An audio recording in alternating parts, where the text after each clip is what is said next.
Lepo pozdravljeni v podcastu Vroča tema. Tokrat je z nami gost, arhitekt Aleksander Ostan, član civilne iniciative Tržnice ne damo. Arhitekt in urbanist je gospod Ostan, je tudi izredni profesor na Fakulteti za arhitekturo Univerze v Ljubljani in je tudi solastnik ateljeja Ostan Pavlin. Gospod Ostan, najlepše pozdravljeni. Dober dan, lepo pozdravljeni. Torej, začniva zdaj s tem Tržnice ne damo. Torej, zgodba je ta. Zdaj MOL bi rad gradil podzemne garaže pod ljubljansko tržnico in seveda skupina civilna iniciativa Tržnice ne damo temu nasprotuje zaradi ogrožanja kulturne dediščine, varnosti, podtalnice in nesmotrne urbanistične zasnove.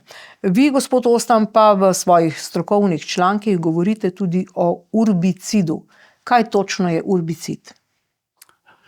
Ja, kot ste pravilno nekako začela oziroma nakazala temo, je zelo večplastna in na tako rekoč skoraj bi lahko rekli na nobenem nivoju ali pa nobeni ravni argumentacije, nobenim strokovnem pogledu pač ne zdrži recimo kritike, torej ni enega aspekta, ki bi lahko rekli, da prevlada.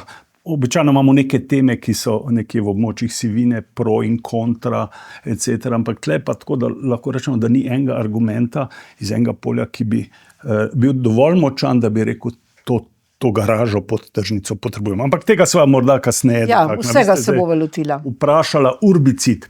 Urbicid je termin, ki so ga najprej uporabljali v začetku 20. stoletja v Ameriki, strokovnjaki, urbanisti, deloma tudi arhitekti, ko so govorili o tem, da se mestna središča intencionalno, torej z nekim namenom, ki je bil kapitalski, gentrifikacijski ali kakorkoli, uničujejo.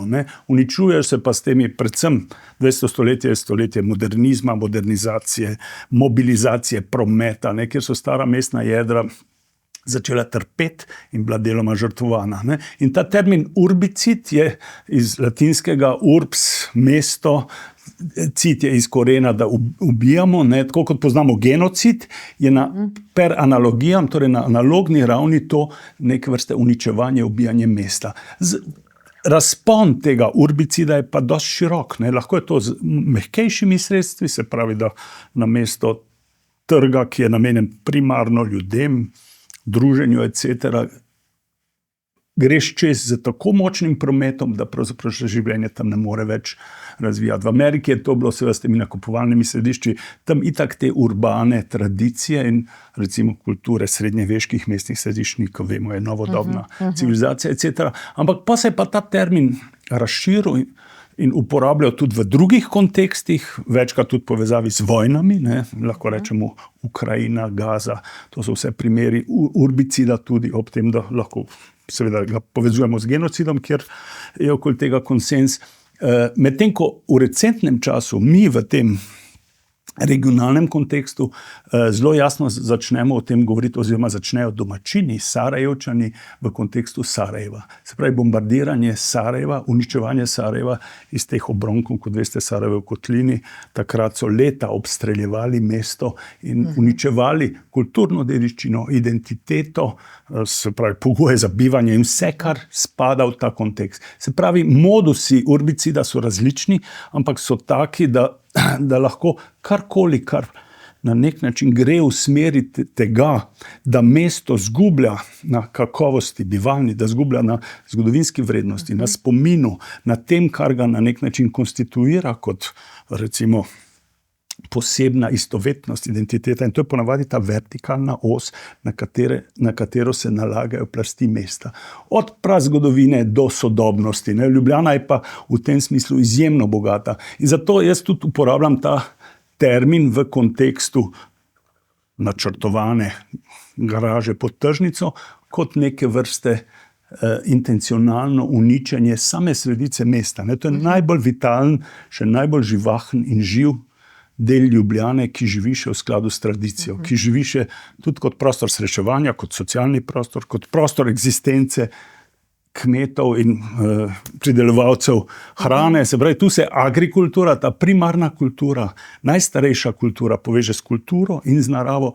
To je prostor dejansko, ki je, lahko bi rekli, tudi v tem malo bolj odprti metafori, kjer se duša mesta zelo jasno manifestira. In če bi to naredili, ne, mi seveda upamo in se borimo proti temu, ne, nekako bi dejansko načeli substanco, ki pa ni zgolj materialna, ampak je duhovna, tudi od tega se va dotikala, kaj je vse spodaj skrito. To se pravi, to, kar zdaj slišim ob tem urbicidu, je nekaj nepovratnega, to je nepovratno uničenje, ne? Uničenje, ki je mogoče ga izvaja nekdo, ki pravzaprav sploh ni iz Ljubljane, ki mu Ljubljana, on sploh nima te ljubljanske duše. Recimo, tako kot ste rekli, Sarajevo je bilo obstreljevano od nekoga drugega. Ravno tako kot pravzaprav tudi Dubrovnika, ne? To se pravi, uničenje od nekoga, strani nekoga, ki te Ljubljane ne čuti za to svojo identiteto, ampak je pravzaprav nek prišlek, ki pač mogoče v tej lokaciji vidi pravzaprav neko priložnost za nek dodaten zaslužek, recimo za neko investicijo.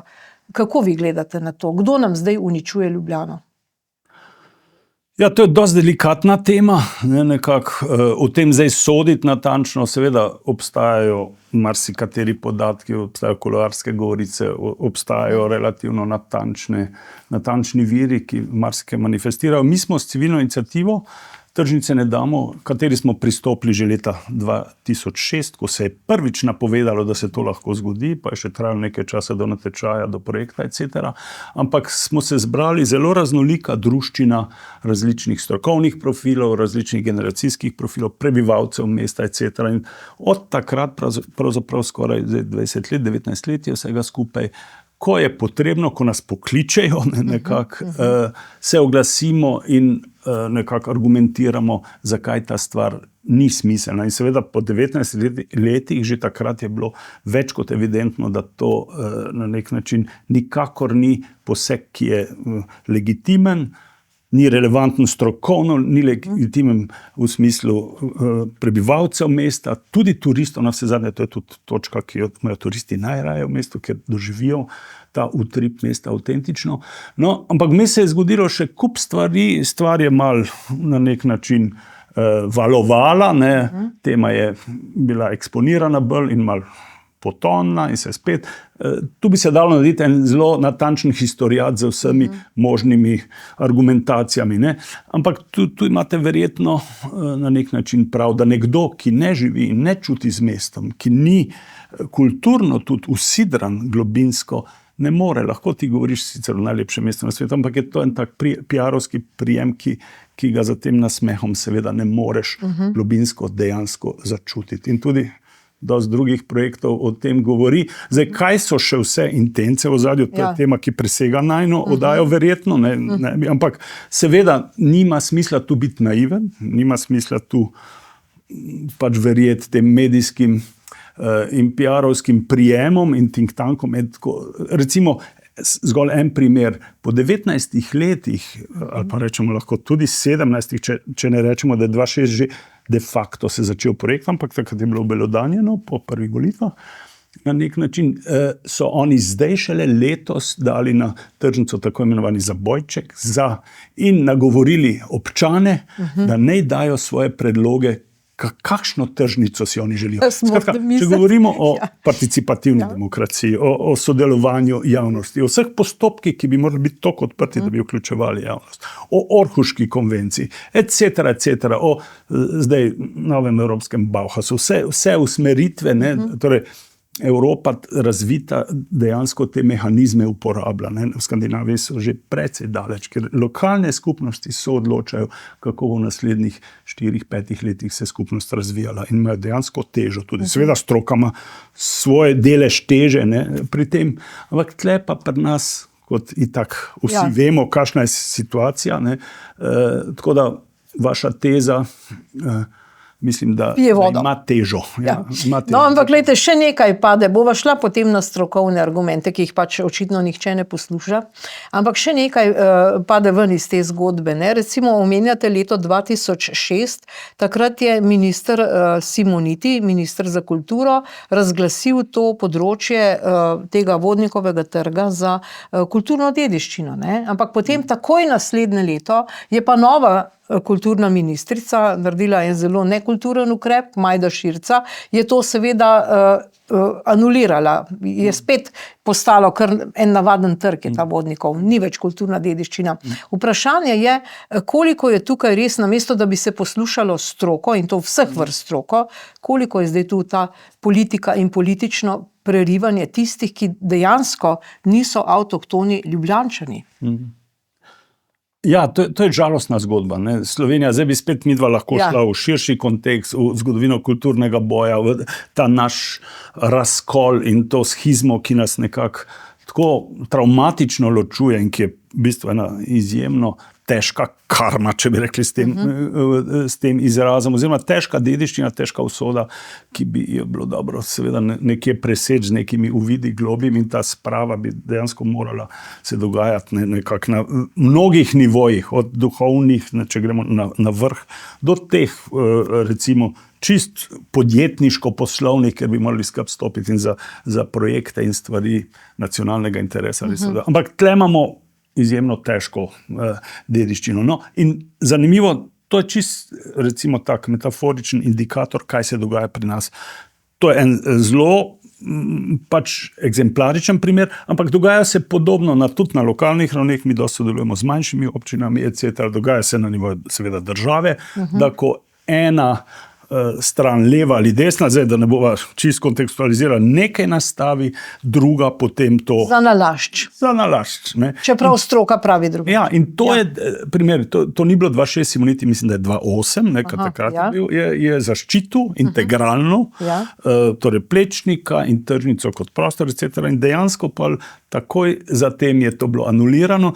Tle se vidi, da recimo ni globinskega razumevanja, tudi ni kulture, bi se reklo, te dovolj senzibilizirane, da bi rekli, to niso bojišča, kjer se mi ideološko dajemo, kjer se politično nekako skušamo nadgrajevati, oziroma kdo bo zmagoval. To ni bojišče za te teme. Ta tema, recimo, se pravi Ljubljana, pa še en kup jih je tudi zunaj v drugih mestih, ki so povezani s kulturno dediščino, se pravi z identiteto in s tem, kar nosimo v sebi, deloma tudi kot zapis in ponos, so stvari, ki presegajo daleč te ideološke diskurze. In tle se vidi pač, da niso politiki ali niso dovolj zreli, ali niso dovolj kultivirani, ali so pa talci političnih interesov iz ozadja, to, kar se vidi tudi tle zdaj. Tudi če bi kdo bil avtonomen in želel postaviti stvari, to se pa ne sme, kar bi morali jasno ZVKD, Ministrstvo za kulturo, za prostor, etc. Vemo, da nekako so botri toliko močni, in zdaj seveda tudi širše, da pravzaprav tega dovoljenja ni. Jim je vseeno. Ja, zdaj, koliko nekateri intimno, zdaj, kolikor jaz poznam, se ne strinjajo s tem, ampak nimajo možnosti, ali pa nimajo pravice, ali pa vedo, da če to povejo, da adijo služba in tako naprej. Skratka, situacija je pri nas, kar se tega tiče. No, zdaj greva najprej na ta kulturno-zgodovinski vidik. Recimo kulturno je tale tržnica, ta ureditev, to je zdaj ljubljanska stoja, kot rečemo, to je arhitekt Jože Plečnik uredil. Želel je narediti male Atene, in tale hodnik je tako svetovno znan, da je celo princ Charles, ko je bil še princ, zdaj je seveda kralj, je to edina stvar, ki jo je želel videti v Ljubljani, ko je prišel sem. On si je to stojo ogledal. In zdaj, zakaj garaža ne sodi? Kaj bo garaža, podzemna garaža, ki naj bi imela 6 nadstropij pod zemljo, ali pa manj, zdaj ne vemo, kako se to zdaj so 4. So zmanjšali, zreducirali. Kaj bo zdaj, kaj to pomeni za Plečnikovo kulturno dediščino, ki je v bistvu vnešena pod zaščito UNESCO-tove svetovne dediščine?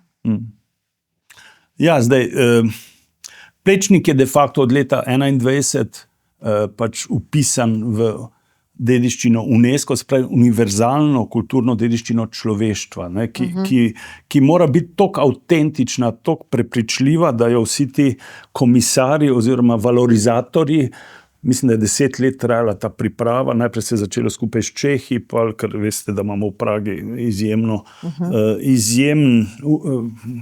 izjemna pričevanja Plečnikova, seveda tudi na Dunaju, no pa so to Slovenci prevzeli in so speljali, in to moram reči, da tudi seveda uspešno in konsekventno, Torej, kot kaj opišeš, je seveda pol stvar debate in nekega natančnega, ta fine-tuning, rečejo Angleži, definiranja, kaj so aspekti, ki ga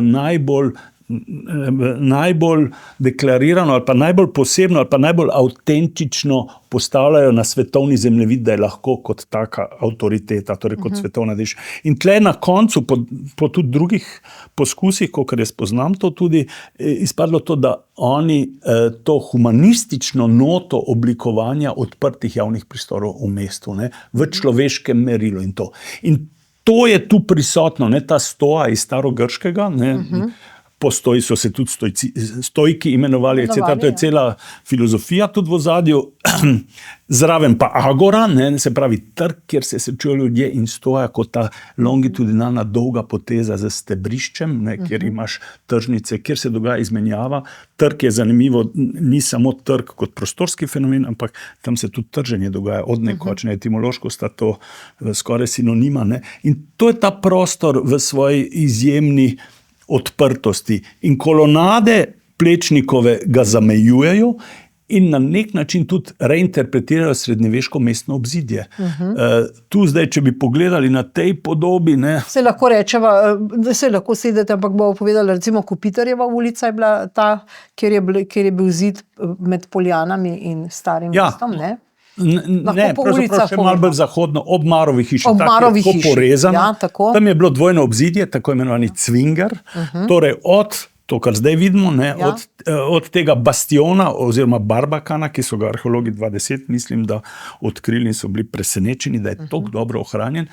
To je bilo ob vzhodnih kloštrskih vratih, se pravi vzhodno srednjeveško obzidje iz Stare Poljanske prideš in tam bi med Krekovim in Marovo hišo nekje bil ta bastion in tam so bila tudi dvižni most in jarek, etc. In obzidje pa teklo z gradu dol, če si predstavljate, ob Od Šanc žičnici. dol, ne, ja. Niti ne od Šanc, ampak zdaj od Šanc je teklo do gradu, longitudinalno zdaj, kjer je drevored Kostanjev, potem pa direktno dol ga vidite, če se peljete z vzpenjačo gor, na desni strani, ne, se pravi na zahodni strani, je prezentirano to obzidje in prileti dol do Krekovega trga in te hiše robne ob Krekovem trgu, kjer so zdaj razne kavarne in gostilne, so pravzaprav Del obzidja. Ja, so del obzidja, oziroma so reinterpretirana ali dodana recimo urbanizacija na obzidju. Vidi se stolp še in spodaj so še ostanki. To sta arhitekt Kovač in Kerševan tudi želela prezentirati v povezavi. In zdaj, kaj bi zdaj ta garaža pod tem Vodnikovim trgom naredila s temi ostanki obzidja, dvojnega obzidja, jarka? Tukaj bi pretresla to, ne moremo to zdaj podirati, ne, ali kako? To bi bilo večinoma vse uničeno, ne. Ker 4 etaže garaž, ne, tle moramo biti natančni, in garaža je bila še globja, 6 etaž bila je še večja, pa so po nekih pogojih Zavoda za varstvo kulturne dediščine ta gabarit toliko umaknili tudi od semeniščne stavbe in tudi od Plečnika, mislim, da je 16 metrov. In semeniščne knjižnice, ki jo tudi tukaj vidimo na teh slikah, ne? To se pravi, ogrožena bi bila semeniščna knjižnica. Ogrožena je vsa dediščina okoli, vsa. Plečnik kot najvišje kategorizirani. Srce Ljubljane, srce Ljubljane. To je. In to tudi v Plečnikovi nominaciji, mislim, da je ta sintagma uporabljena, srce Ljubljane. Nekako to je srce Ljubljane, ki še vedno pulzira, ki je še vedno živo. Kot veste, predvsem v soboto, ko je tudi obredje ljubljanskih meščanov in tudi obiskovalcev in turistov. Tu se srečujejo, sem pridejo na nek način izmenjati svoje tedenske izkušnje, debate, spiti dobro kavo, kaj malega pojesti in potem popoldne oditi svoja pota naprej.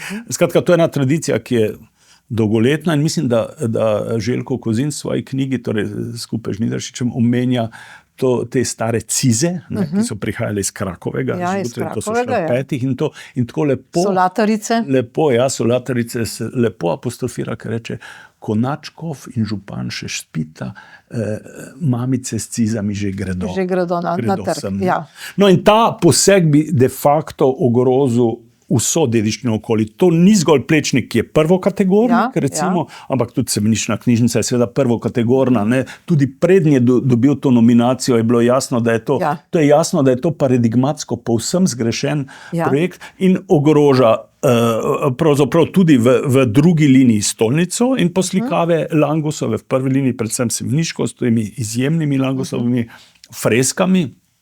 Nekako ogroža te srednjeveške stavbe, ki se prislanjajo na grajski grid, zato ker to imajo plitke temelje, nekoč se ni tako gradilo kot danes. In ta voda, ki bo pritiskala, če bi, jaz moram govoriti v pogojniku, ker rečem, se skušam izogniti. Upajmo, da ne bo. Torej voda, ki bi pritisnila na ta ogromen betonski kolos, ki bo zdaj postavljen tle v to praznino tega vodnikovega trga, bo seveda neke vrste jez za vse te, so to povodje, ki pritiska ne zgolj z grajskega, ampak tudi strani in bo na nek način ta voda se tle zaustavila in pritisnila tudi na temelje. Tako da ogrožene bodo tudi bi bile tudi te hiše. Torej, lejte, greva zdaj... Semenišče in seveda Plečnik. Zdaj še eno vprašanje, bova šla potem takoj na vodo, ki je pomembna. Torej, zdaj Zavod za kulturno dediščino je dal pozitivno mnenje temu. Zakaj? Kaj se je zgodilo? Komu ni jasno to, ali kaj? To je zdaj spet tako, lahko bi se vrnila nazaj. Pač Zavod se je na nek način malo trudil, malo so se trudili neke pogoje dajati, ampak so vedno bolj morali se na nek način krčiti na tisto, kar je še možno reči, zaradi seveda vseh pritiskov, etc. Ve se, da Zavod seveda na vrhu ima vedno figure, ki so ki so lahko tudi strokovne, ampak vsaj tudi politične, močno politične, in da tudi če strokovnjaki znotraj Zavoda rečejo za nekaj, to je pa to vredno in politika smatra ali pa politika v navezavi z investitorjem, ali kakorkoli da to.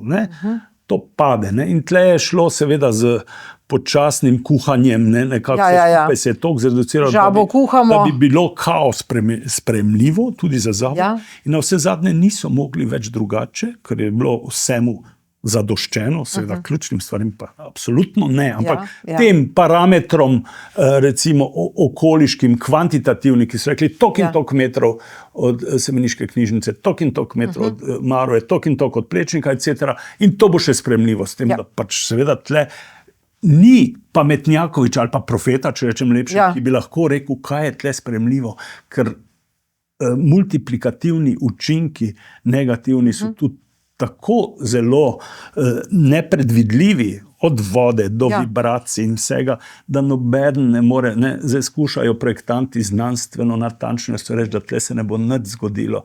Se je pa zgodilo že ob gradnji mostu Mesarskega, je Kvaljo že razpokal, je Plečnik bil poškodovan, Plečnik je bil tudi že prej saniran z temelji, torej že predtem. Imamo primer svega Kongresnega trga, kjer je Lunska cerkev, okoliške hiše, malo popokaj, skratka, in tam je bistveno manj kondenzirana oziroma zgoščena ta sredica, torej ni srce. Tisti je ekstramuros, bi rekli, zunaj srednjeveškega obzidja. Tudi tam je bil samostan, seveda. Ampak jih je že cesar ukinil, nekako. No, tle smo pa dejansko v sredici, kjer ne moreš ti nič se premakniti, ne da bi se dotaknil. Če pa s temi vibracijami greš za temi jet grounding, se pravi, z zagatnimi stenami. Razbijati v dno, v tržnico. No, to je res pametna odločitev. Ampak greva zdaj na vodo, ker ste omenili voda, osebno mislim, da je to največji problem. Ta pritisk vode. Zdaj bomo pogledali mogoče malce načrte, pa bomo malce načrte komentirali. Ampak preden greva na komentar, nekje je neka slika, kjer pravzaprav vi lepo narišete, da je to nek betonski blok, ki bi bil umeščen v to naravno zemljino. Da ta pritisk bi se vršil, ne bi se razpršil po zemljini, to se pravi pod zemljo, po zemlji, tako kot se danes, ampak bi ta pritisk na blok prinesel, da bi v bistvu se ta pritisk širil tudi na okoliške hiše in še posebej, če bi bilo 6 nadstropij, oziroma če bi bil nivo te garaže pod nivojem Ljubljanice. Povejte nam kaj več o tem. No, mi imamo, da malo pojasnim, tudi v civilni iniciativi je en kup strokovnjakov. Ne, To tako bi bilo videti. Ne, recimo, ja, to je zdaj ta zadnji prerez. Zadnja varianta. Recimo, imamo 4. Marovo hišo na desni, levo se niti ne pokaže semeniška knjižnica oziroma semenišče. In to je ta globina zdaj teh 4 etaž. Ne, nekak, ne. Sedanji. In tu je malo bolj detaljno, to je zdaj iz javno dostopnih. Niti ne dvigala, to je ta jet grounding, to stebrovje, ki bi ne zaščitilo, da ta zemljina, ki je okoli, vključno z vodami in to ne pritisne. In to je ta slika, na katero armirani beton, urinjen v zemljino. To so pa moje vinjete iz članka iz arhitektovega biltena, se pravi naše edine teoretske revije, kjer smo leta 2008, mislim, da je bilo pa objavljeno 2009, mislim, da 8 strokovnjakov se v enem tematskem sklopu znotraj številke, ki se je ukvarjala z gradbiščem Ljubljana, ukvarjali prav z garažo pod tržnico. In vsi zelo natančno in kritično, to se lahko še danes bere in je vse relevantno. Le to je še, da v 200 letih so se stvari tako drastično zaostrila s klimatskimi spremembami, za vsem, kar se dogaja na svetu, nekako, da zdaj tle posek 60 dreves zgore.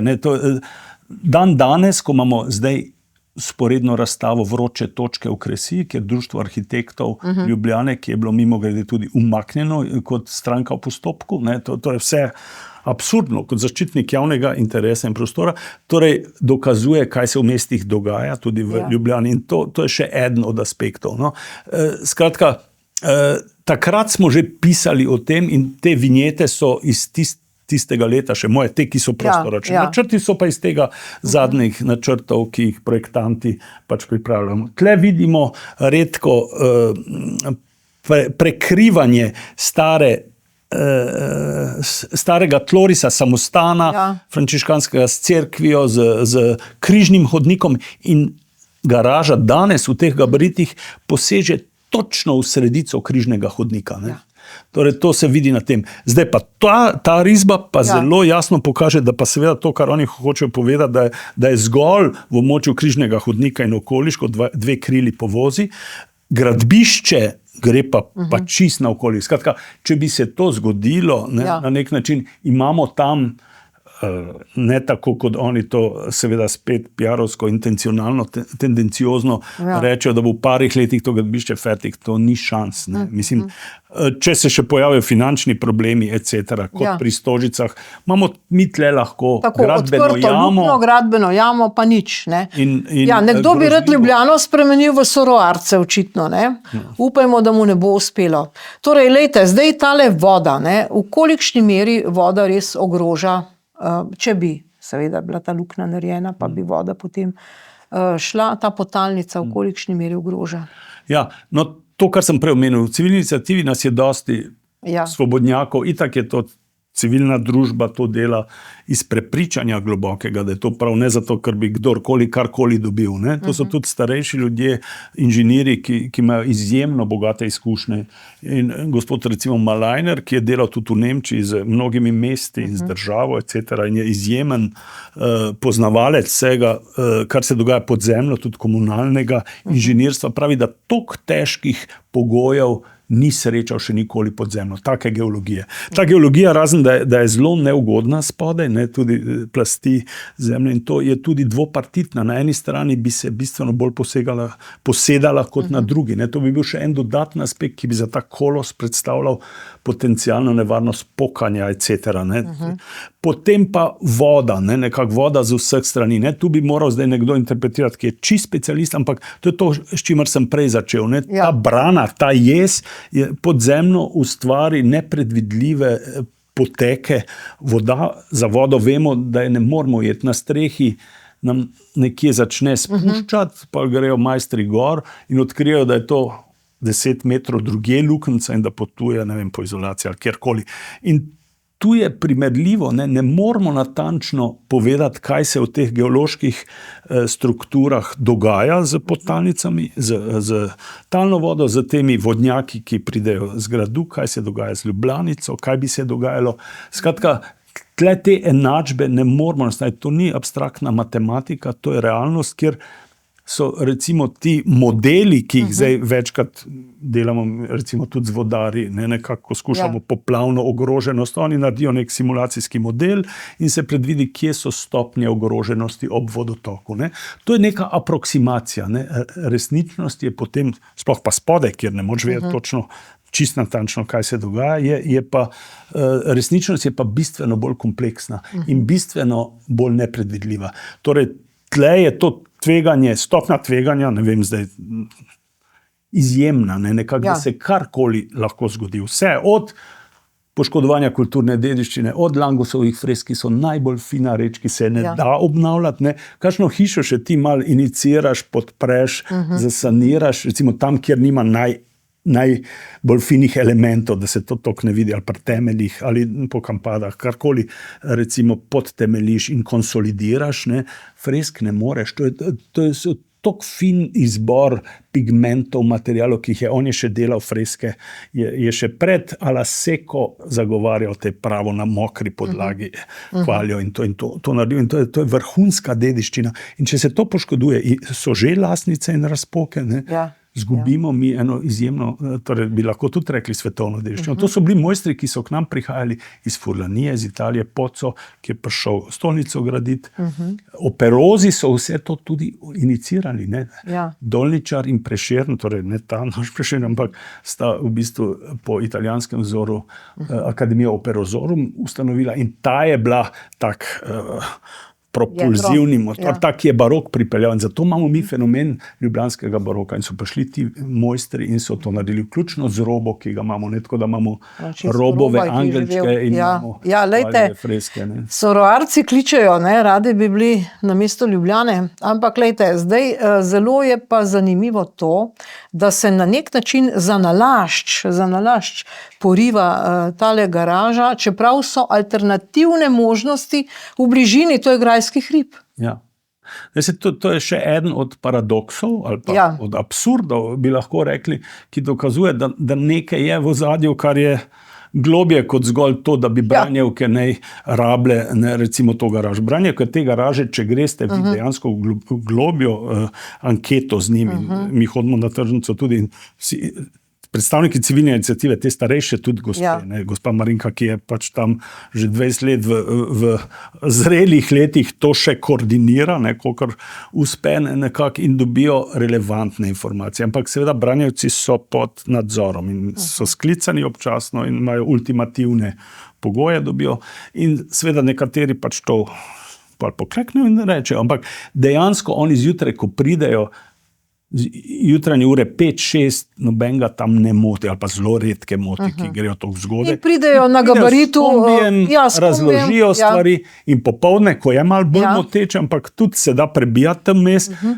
oni pridejo spet s kombi, ruknejo not in grejo nazaj na svojo kmetijo. To so zdaj ta pravi pridelovalci. In oni v bistvu ne rabijo garaže. Oni, družine, rabijo kombije čez dan, zato ker imajo racionalizirano delo. Ne rabijo hladilnic, zato ker je njihova hrana sveža. Nekako pripeljejo dnevne, torej sveže. Z dvigalom bi pa to težje, to bi šele pravzaprav upočasnilo.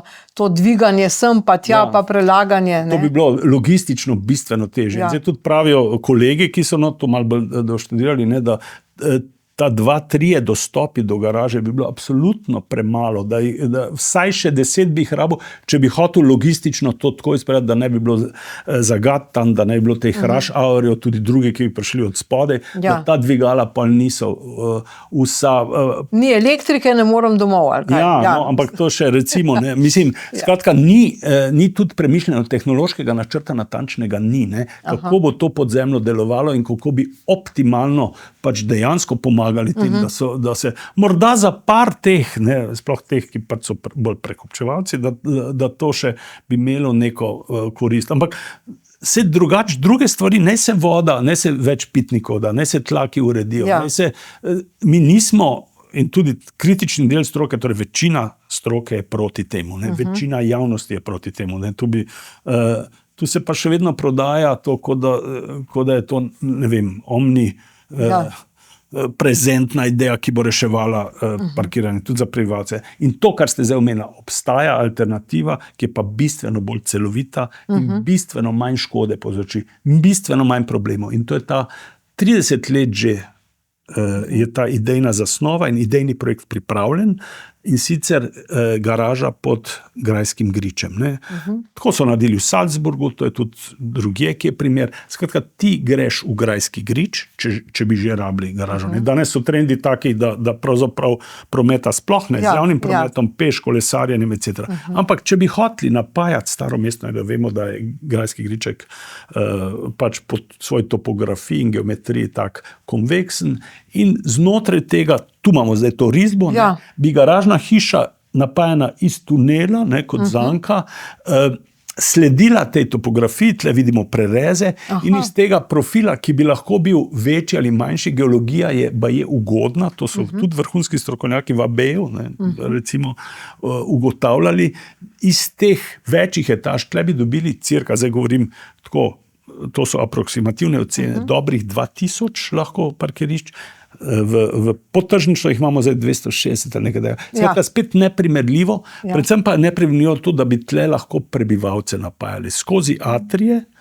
seveda morda ne skozi vse, tu bi bilo treba vse usklajevanje, tudi z prebivalci, z rabo, etc., ampak bi napajali staro mestno jedro, prebivalci bi dobili svoja parkirišča, obiskovalci neposredno staro mestno jedro in seže od Gornjega trga do tržnice. To je ta zvezda teh cest, ki bi garažna hiša bila dostop iz večjih koncev. Mi bi z avto prišli do garažne hiše, bil v 3 etažah vsaj, ker danes ta tehnologija je tako zelo napredovala v Evropi, ker delajo te undergroundne, torej železnice podzemne. In zdaj včasih se projektanti na to sklicujejo, če lahko na Dunaju železnice delajo. Ampak to sploh ni primerljivo, ne grejo skozi ista senzibilna območja, ker to imajo na ne vem kateri koti, -20 in tako naprej. No, skratka, to bi dejansko rešilo in ne bi tangiralo kulturne dediščine, ne bi vibracije, hrup, prah in vse za časa gradnje, torej ogrožala starega mestnega. Tržnica bi naprej delovala normalno, oni bi podzemno to naredili in bi dejansko zadostili. In zdaj pa še ultimativno, na katerega se radi pač odločevalci sklicujejo, finančno je to zdaj tako nesorazmerje, to je davkoplačevalski denar za garažno mesto, tu ocenjujejo zdaj kolegi, ki se tudi malo več s tem ukvarjajo. To je ta slika. To je pa od arhitekt Kovača in Kerševana. Podzemne, spode so arkade tudi pod samostanom. To je pa zdaj, to so pa privozi v garažno. To je pa garaža, zdaj. Privozi. Tu so pa izhodi peš ven tako, razumemo. Tako bi to bilo. Od Mestnega trga do Gornjega, ta radialna, notranja, glavna ulica mesta bi bila napajana torej radialno. Tisti je bila pa podoba, torej ta tandem je izjemno zanimiv, Kovač, Kerševan, ker sta skupaj zdaj leta opozarjata na spregledane dediščino in spregledano od koliščarjev do srednjega veka. In se ukvarjate tudi strateškimi, oziroma sta se, žal je gospod Kerševan letos preminil, tudi z železnico, tudi s prometnim središčem. To zdaj ne pomeni, da bi vsi njuni projekti morali biti tako izvedeni, ampak opozarjata in marsikaj zelo dobro premislita. Kovač je en svetovni ekspert za dediščino, ki je delal v Egiptu, na Švedskem, na Kitajskem in pozna tudi tehnološke pogoje in kako pod šipo ti lahko nekaj z klimo, s tehnologijo ohranjaš. Kerševan je izjemen umetnik tudi s svojimi perspektivami. Torej, en izjemen tandem, ki je tudi izdal eno knjigo v samozaložbi od teh spregledanih možnosti in zdaj mislim, da bo prišla tudi. No, in ena od možnosti je tudi ta Marova hiša, tudi tu bi lahko bilo karkoli, v tej hiši, ne pa pod tržnico. Marova hiša ima potencial, da bi te ključne, če bi šli dol, seveda z uvozom, ne tam pred Plečnikom, ne tam, kjer zdaj načrtujejo ob Zmajih, torej malo umaknjeno, prislonjeno na Marovo hišo. Predstavljati si zdaj 30-metrski uvoz, pejte pred Kazino in pogledajte, kaj naredi ta uvoz pred palačo, ki rabi predprostor, da zadiha in celo. Preseka, gre dol in zgubite prostor. Vi ste amputirani tam. In tu bi zdaj ta aspekt bi presekal Zmajski most. Ta aspekt dediščine UNESCO, ki govori o človeškem merilu, o prioriteti pešcem, da je to mesto, ki je bilo narejeno za pešce, za druženje, bi zdaj tu not dobil ta ta udor, Ja. na nek način usek prometne infrastrukture, ob tem, da bi ob tem križišču, ki je že itak napačno koncipirano, ne, vi imate zmaj, ki so ena od atrakcij. Največja, najbolj slikana atrakcija. No, imate semaforje, tako je zraven. To ne gre, to je kolizija dveh svetov, ne, to bi bilo možno in potrebno drugače rešiti to križanje. Zdaj bi pa dobili še uvoz v garažo. Ne samo na Poljanski nasip, še dol v garažo. Zamislite zdaj, če bi tja ljudje, imate tam itak kapitelsko garažo in imate pa tam pod vilo urbano garažo, ki nista polni, tako da.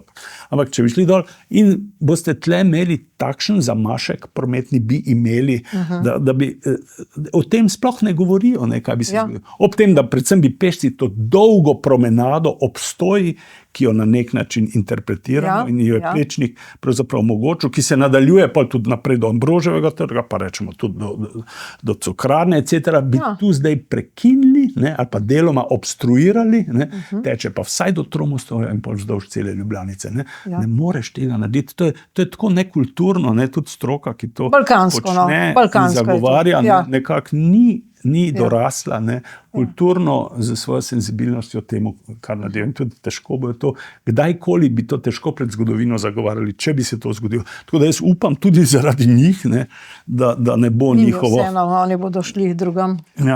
Ampak glejte, vseeno še ta vidik srednjega veka, zgodovine, ne nazadnje etike, tu so grobovi. Ne? A veste, tu so bili pokopani, je bilo plemstvo pokopano naše. Poglejmo zdaj še te posnetke praktično tega samostana in seveda frančiškanov.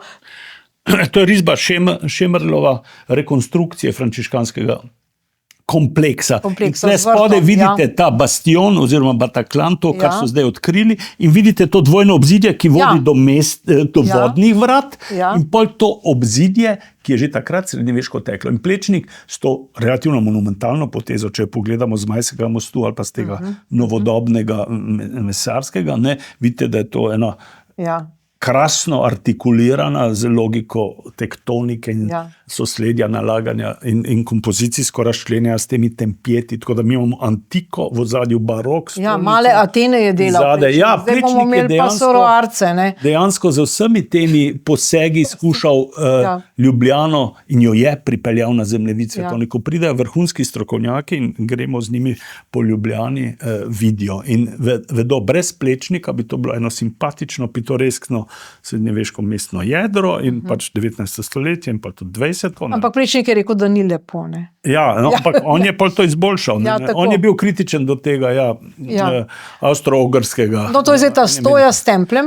Tu sem pač skozi to skico skušal tudi takrat v tem tekstu oziroma tem članku v Arhitektovem biltenu tudi se pravi mal tehtam tole, kaj ta novodobni most pomeni vizavi tega, kar je Plečnik načrtoval. On je pokrito tržnico z 4 linijami stebrov, ne, in ta bi bil etično in tudi strokovno relevanten zaključek Plečnikove poteze tržnice.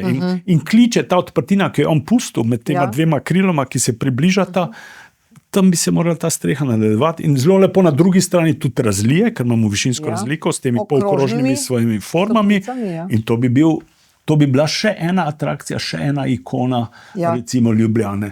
Ampak pri nas pametni snovalci že pri natečaju 2008, mislim, da je bil, tle lepo vidimo tudi frančiškane v vogalu na Valvazorjevi veduti in obzidje vidimo, ne, vzdolž Ljubljanice. Ne. To je to, kar Plečnik ob tem, da stojo naredi na drugo stran. No, to je recimo ta načrt Plečnikov. To bi bil Plečnikov most, podaljšek tržnice in te krožno stopnišče na Petkovškovo nabrežje. Kjer je seveda zdaj pač so tele restauracije, balkanske, in ni prostora bilo za te stopnice. No in tu vidite, kako bi ta tempelj, recimo, ker on je to v prerezu ali pa v pogledu je to tempelj, on je vse šel na klasiko, na univerzalno dediščino človeštva, ki jo je pa vedno lokalno in regionalno z materiali in s proporci, s kompozicijami prilagodil. No, če greva zdaj še na te grobove, torej, kdo je zdaj tu pokopan? Torej, ta garaža bi praktično prekopala grobove. Ja. Del teh grobov je bil že, tu smo imeli najstarejše ljubljansko pokopališče v več etapah, ne? Pa so imeli frančiškani svoje pokopališče. Skratka, tu se prekriva še kar kompleksna zgodovina spode. In seveda frančiškani so pokopavali tudi znamenite ljubljanske družine, so se k njim zatekle v zadnji počitek. Ne? In imamo recimo Auersperge, ki so tisočletna zgodovina slovenstva. So plačevali tudi za ta samostan. Tudi ta. Ne? In oni so dejansko, čeprav so ne bi prišli iz Bavarskega tam v 10. stoletju, ne?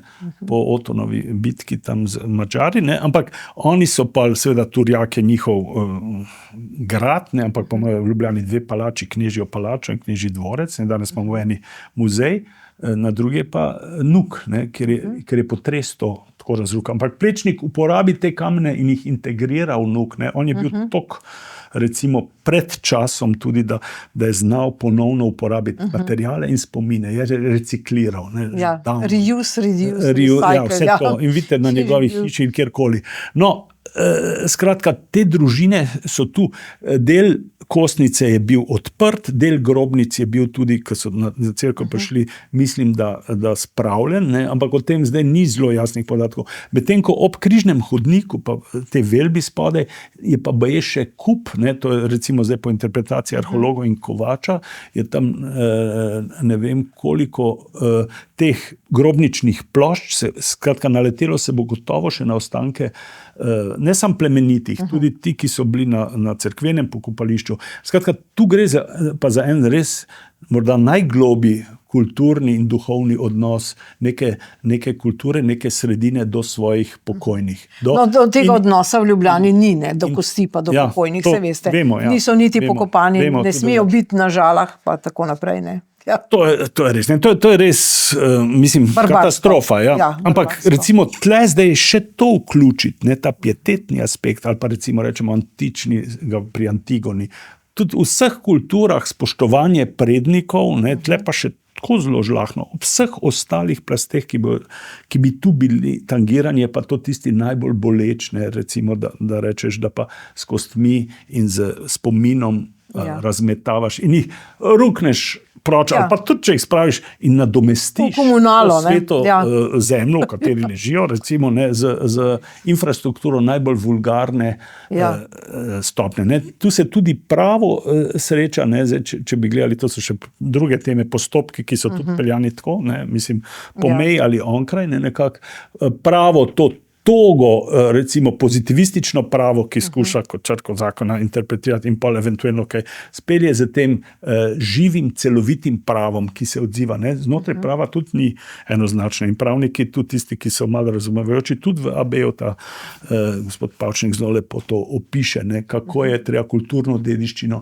celovito fenomenološko zajeti in jo interpretirati in jo za svojim vplivnim območjem, se pravi, ne ščitimo hiše do roba fasade, ne, kot objekta per se, ampak ščitimo tudi njegov vplivno območje in to je tržnica absolutno, ne, zato se tudi ne ščitimo v bistvu samo objekta kolonade, ampak bi morali seveda tudi ta prostor, na katerega se on orientira, ki ga ustvarja, ki ga pred sabo kot agoro na nek način predstaviti. No, pa ko že omenjate te postopki so bili tudi zelo podomačeni, kako te upravni postopki, gradbeno dovoljenje, potem civilna iniciativa, ste bili vi sploh vključeni, potem ste rekli, društvo arhitektov tudi ni bilo vključeno, ne je bilo izključeno.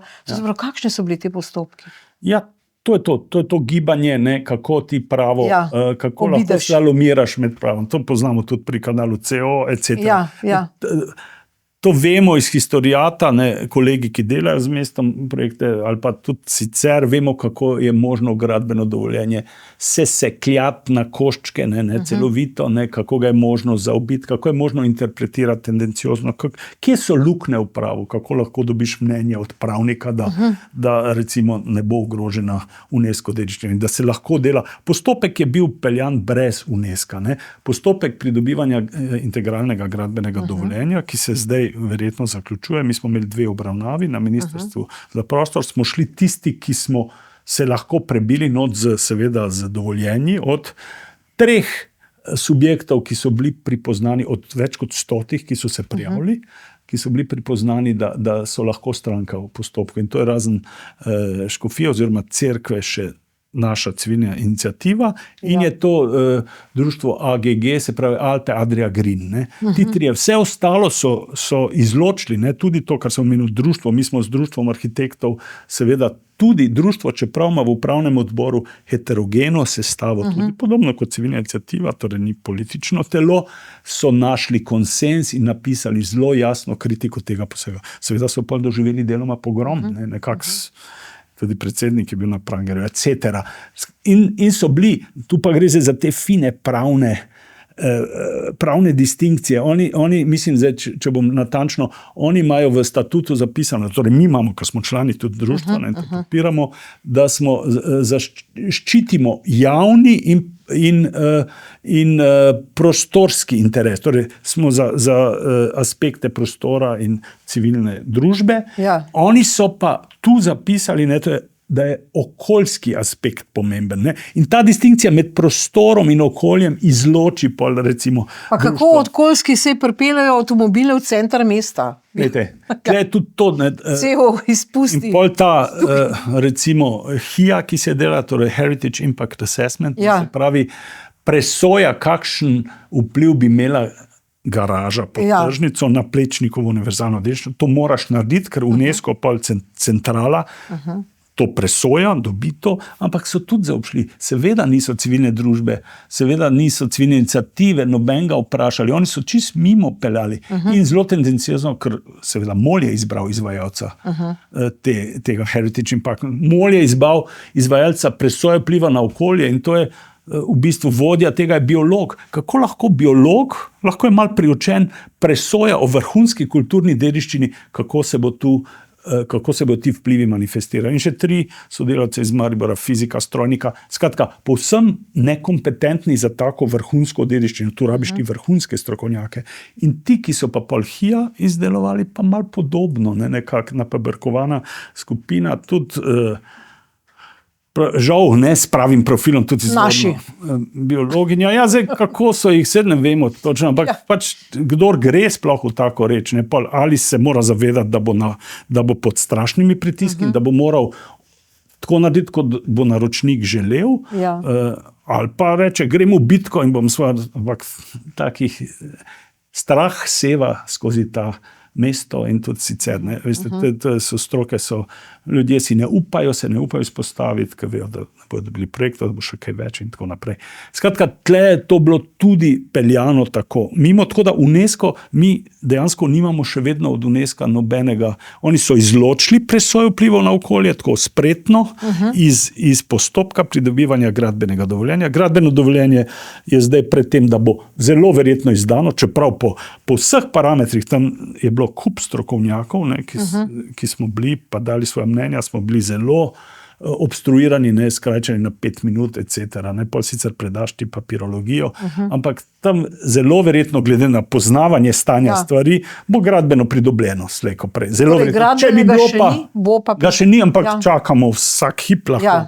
Oni zdaj pospešujejo. Ne. Prva obravnava je imela še več časa in so bili še manj pripravljeni, ne, na to, da je druga stran tako podkovana z strokovnjaki. Druga je bila že tako zelo pripravljena in mislim, da se jim je tudi čestitalo, da so dobro speljali to.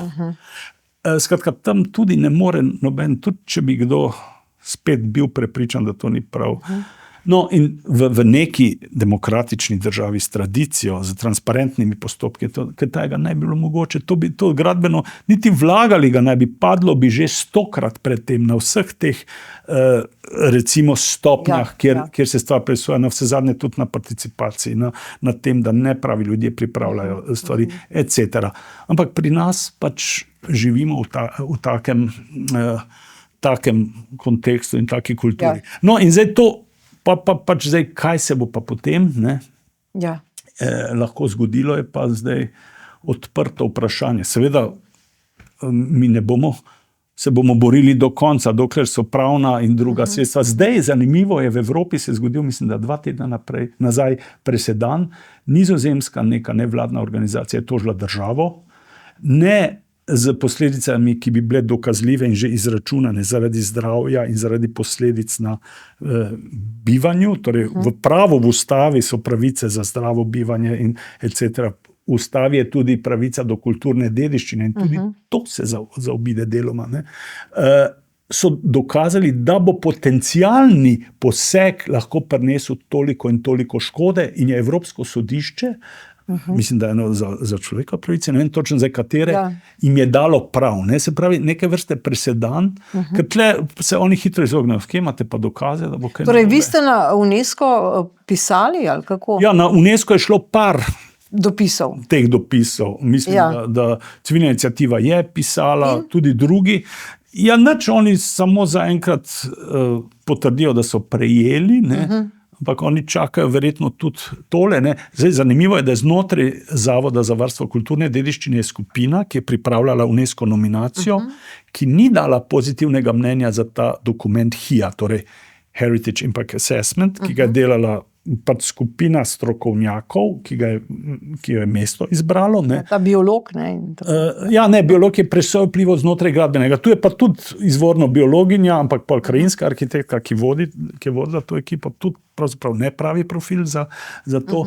Ampak ta skupina je dala enkrat, da ta dokument, ki ima svoj jasen protokol, čemu vse mora zadostiti, katere aspekte vse mora pregledati, da lahko rečemo, recimo na koncu, da tak poseg ne bo imel vpliva na univerzalne vrednote, avtentičnost, etc. UNESCO-ve dediščine. In so še drugič dali negativno, ampak je šel predale. Ja.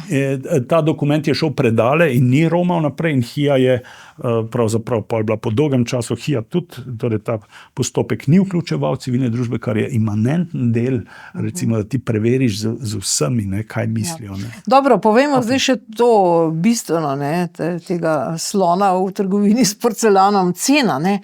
O kakšnem denarju zdaj govorimo pri tej tržnici, ker v osnovi gre samo za to, ne. Gre za to investicijo, vredna je toliko, provizije so take. O čem zdaj govorimo? Kakšen je red velikosti? Ja, to, kar so javno objavljeni podatki, začelo se je, mislim, da 6 milijoni, da bo investicija, ocena investicije, ko se je začelo z garažo po tržnici, bilo 6 milijonov. Takrat je bila tudi večja in globja, etc. V lanskem ali pa letošnjem proračunu je MOL zvišal investicijo na, ne vem, 68 ali nekaj tega. Se pravi, razred je z nulo povečan. 6 na 68. Ali pa tam nekje, da ne bova zdaj čisto, da ne bo kdo za dlako lovil, ampak to je to razmerje. Ne?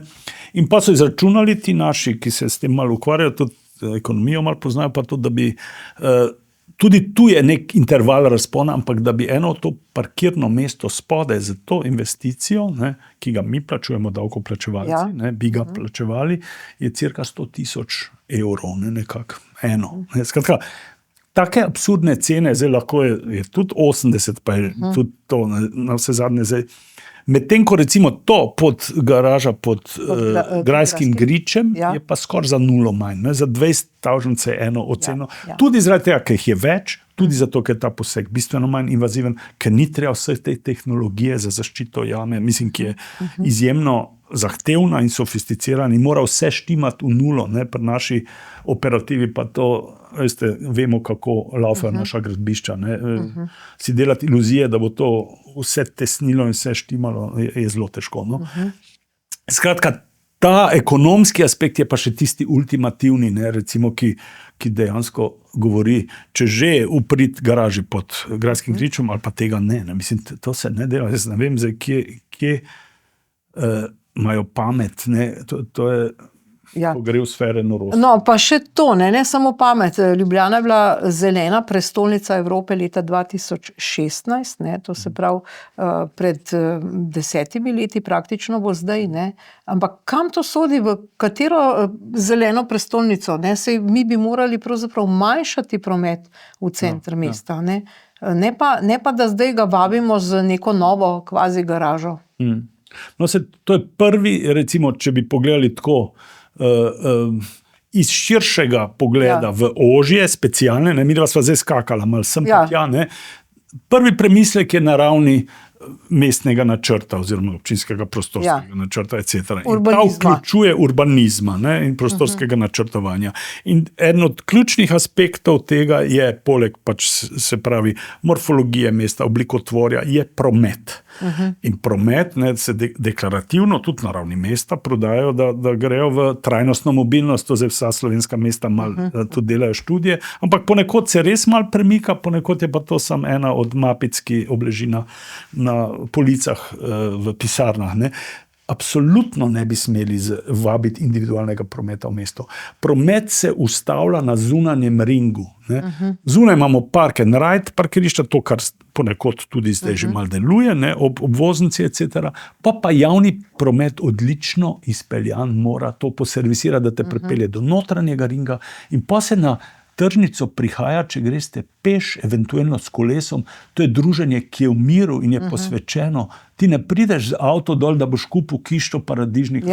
Zato greš v BTC ali pa na Rudnik v te gro kupovanja. Tle priješ tudi zaradi tega aspekta antropološko, socialnega, družbenega, da se družiš. Ne? In to seveda je povsem v opreki s prodajanjem Ljubljane kot zelene prestolnice, ker ne samo, da bi tu vsa drevesa padla, ki so na tržnici, nekako nadomestnih dreves ne moreš ti v betonsko plato, oni bi lahko pustili neko plast, ampak ne za normalna drevesa, to za neke mikro drevesca, ki je bila več organizirana, ki niso senca, pa to ne, mislim, spet kontekst vročih točk, klimatskih sprememb. To je čist mimo vsega. Prometno pa tudi ne ojača in končno enkrat javni prevoz se uredi. Ne. Oni bi morali pred leti, če bi hoteli res reševati, in to je bilo 2006 so v promociji vsi potencialni kandidati za župana to vzeli. 2002 je bil natečaj za železniško središče. Mi smo bili edina ekipa, ki smo šli pod zemljo. To so stoletne stanje ljubljanskih inženirjev, urbanistov, arhitektov in prebivalcev, da se ta na nek način zareza stroga med Bežigradom in centrom, med Tivoljem poglobi in da mesto spet zadiha s polnimi pljuči. Ampak niso šli, to je prekompleksno. In danes se dela, postaja na nivoju. Spet postaja na nivoju. Vsa mesta imajo postajo pod zemljo.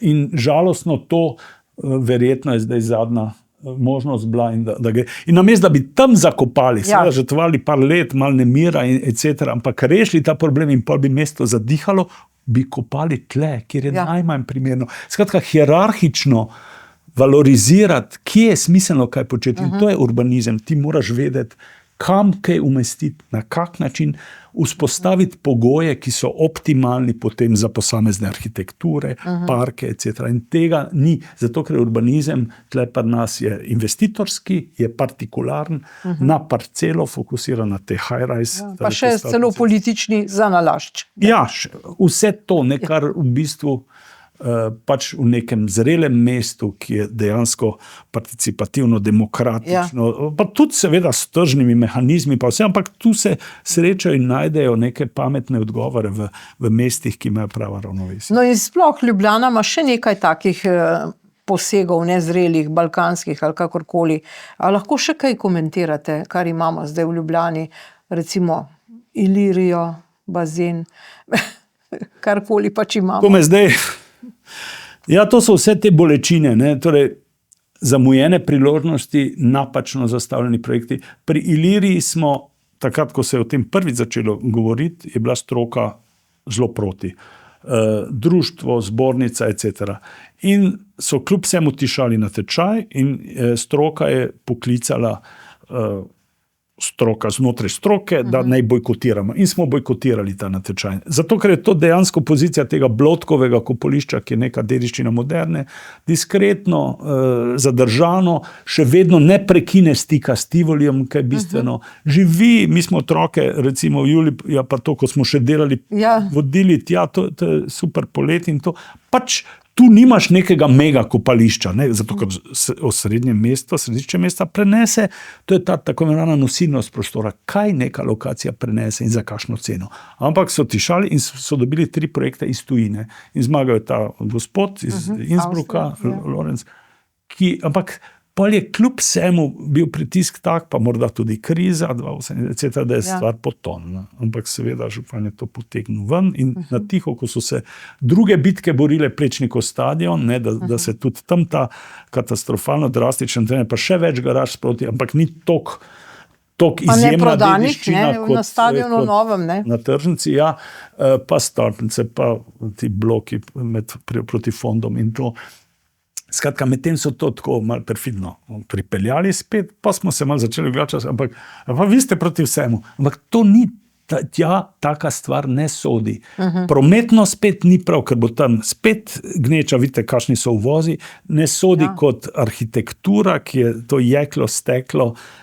Železarna. Mislim, da je on imel že malo boljši projekt, tako da v upravičilo je imel neko zeleno streho, ki se tam iz parka gor, ampak seveda je pol mora biti transformiran in to. Skratka, to ni energetsko potratno, vse te šipe, pa to je, bomo videli, kako se bo to vzdrževalo, oziroma kdo bo to vse skupaj plačeval, da bo živelo.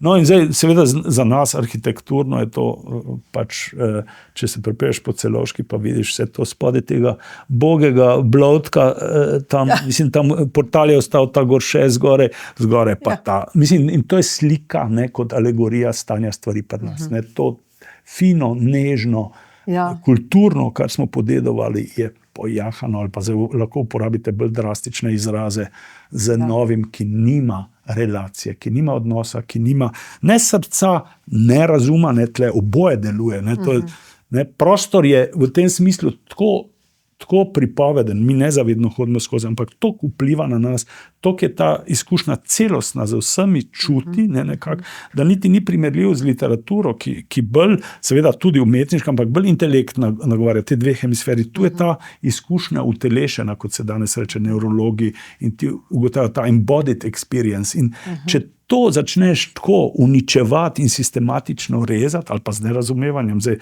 najbolj taka bi bila, da ne štekajo pač, ampak to ne moreš, ne, se celi timi so okoli. Ne. Ja, na nezavedni ravni nas v bistvu. Ja, nas determinira, ne. Mislim, da je stara modrost, ki je pol Churchill med bombardiranjem povzel 44. v Londonu, je rekel, we design our environment, torej gradimo svoje hiše, potem pa one gradijo nas, oziroma oblikujemo svoje okolje, pa one gradijo nas. Ne, on je takrat, ko je spodbujal, da bojo že ponovno London zgradili, bojo že obnovili, ne, na nek način, je to bil apel na to, da je ta lupina, mislim, ki je živa in se spreminja mesto rase, ne, nekako je toliko zelo ključna za to, kako se oblikuje osebnost, kako se formira percepcija nekega posameznika, kako se družina, skupnost širša, mesto, ne vem, karkoli, zdaj gremo naprej, na nek način v prostoru počuti, je ključen pri odraščanju, pa pol tudi za starejše. Zakaj hodimo v stara mestna jedra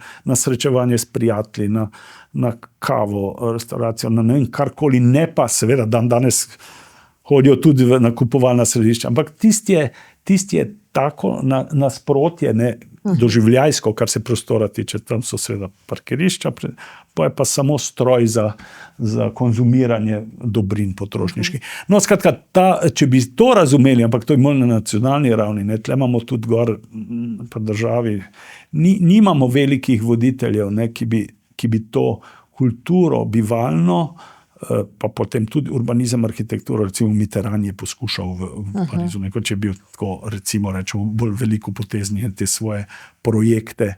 Seveda Pariz je ogromen in se tam dosti drugače poznajo, taki lahko marsikaj več narediš. Naša je drobna in je zelo fina in nimamo 10 tržnic. Ne? Ja, eno samo. Pa še to, vodijo nam politiko ljudje, ki niso Ljubljančani. To je zelo pomembno. Ni rojen tu, ne pozna, ne živi z mestom, mu ne utripa srce tega mesta. Pa tudi, če bi, recimo, vse se tudi kje zgodi, ampak bi moral pa prisluhniti, ali pa bi moral biti toliko skromen, da bi se stopil, pa skušal to razumeti in se integrirati in svoje konzultante reči, pa da mu reče, pa se mu vsi govorijo, jaz ne vem, če bi bil malo moder. No, to je pa ta inat, kot rečejo. Ne? Če bi bil moder, bi tu že davno nazaj stopil in rekel, tega ne bomo delali. Ja, dobro, lejte, gospod Aleksander Ostan, za konec, če potegnemo eno črto, kaj si zdaj lahko obetamo od vsega skupaj? Ja, tle težko biti zdaj prerok, ne, in vedeti, kako bojo stvari šle. zelo verjetno bojo gradbeno dobili, ker tle ne sme biti ovir. To je to Ministrstvo za naravne vire. Zelo verjetno. Ja. Če ne bodo, bo veliko presenečenje. Oziroma bo to verjetno samo temporalno, ni še dovolj projekt.